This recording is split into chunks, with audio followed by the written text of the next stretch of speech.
पाकिस्तान की सेना और उसके हुक्मरानों ने अपनी जनता के दिमाग में कश्मीर का जहर घोल रखा है। यही वजह है कि वहां की आवाम दिन रात कश्मीर पर कब्जा करने के सपने को देखती रहती है। आलम यह है कि आज पाकिस्तान की यही आवाम आटे को तरस रही, लेकिन फिर भी ये भारत से कश्मीर छीनने की कस्में खाते रहते हैं।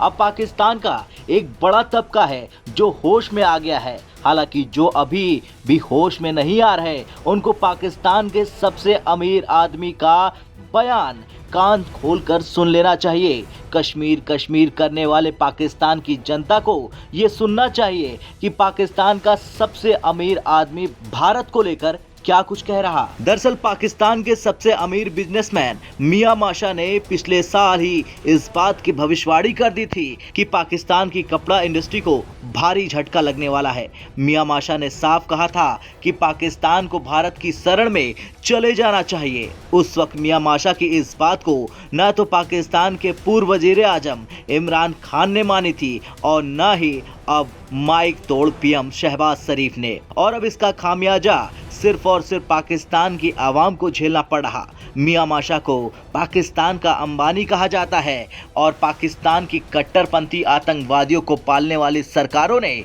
मियां माशा की एक बात नहीं मानी। मियां माशा बार बार कह रहे थे कि पाकिस्तान को भारत के साथ बंद सीमा को खोल देना चाहिए और ये भी कह रहे थे कि पाकिस्तान के लिए पाकिस्तान की आवाम के दुख दर्द की कोई दवा है तो वो सिर्फ और सिर्फ भारत है। पाकिस्तान के सबसे अमीर इंसान मियां माशा ने पीएम शहबाज शरीफ को भी सरकार में आते ही देश को डिफाल्टर होने से बचाने के लिए भारत की बात मानने की सदी हुई सलाह दी थी। पाकिस्तान के अंबानी मियां माशा की बात न मानकर गलत पॉलिसी अपनाकर पाकिस्तान के हुक्मरानों ने आटे रोटी के लिए पाकिस्तान की जनता को तरसा दिया। अब ये साफ है कि पाकिस्तान के हुक्मरानों की वजह से आर्थिक संकट आया। उसकी वजह से 70 लाख पाकिस्तानी अवाम की रोजी रोटी छिन गई और वो बेरोजगार हो गए। ये नौकरी कॉटन टेक्सटाइल उद्योग से गई है। इसी पर पाकिस्तान एक वक्त खूब गर्व करता था। ये इसलिए भी क्योंकि पाकिस्तान कपड़ा उद्योग ने अपने देश में कॉटन की कमी दूर करने के लिए भारत से इसका आयात की मांग की थी, लेकिन पाकिस्तान की हुकूमत ने अपनी अकड़ की वजह से इसे नामंजूर कर दिया। पाकिस्तानी सरकार की इसी अकड़ की वजह से अब पाकिस्तान के अंदर ये इंडस्ट्री बर्बाद हो गई और अब नतीजा ये आया, पाकिस्तान में कॉटन की बम्पर कमी हो गई और इस इंडस्ट्री के बर्बाद हो जाने से पाकिस्तान अब तो न अमेरिका और न ही दुनिया के किसी दूसरे मुल्क को अब तौलिया, बेडशीट और दूसरी चीज़ों को निर्यात नहीं कर पा रहा। आलम यह है कि पाकिस्तान में अब कपड़ा इंडस्ट्री की छोटी छोटी कंपनियां पूरी तरह से बंद हो चुकी है।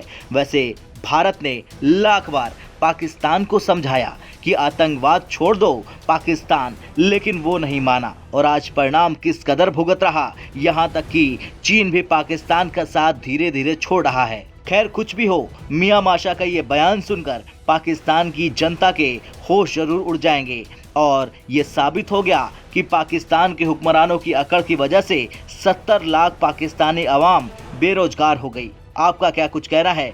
पाकिस्तान के मौजूदा हाल की जिम्मेदारी किसकी है? कमेंट कर जरूर बताएं। ब्यूरो रिपोर्ट, भारत तक।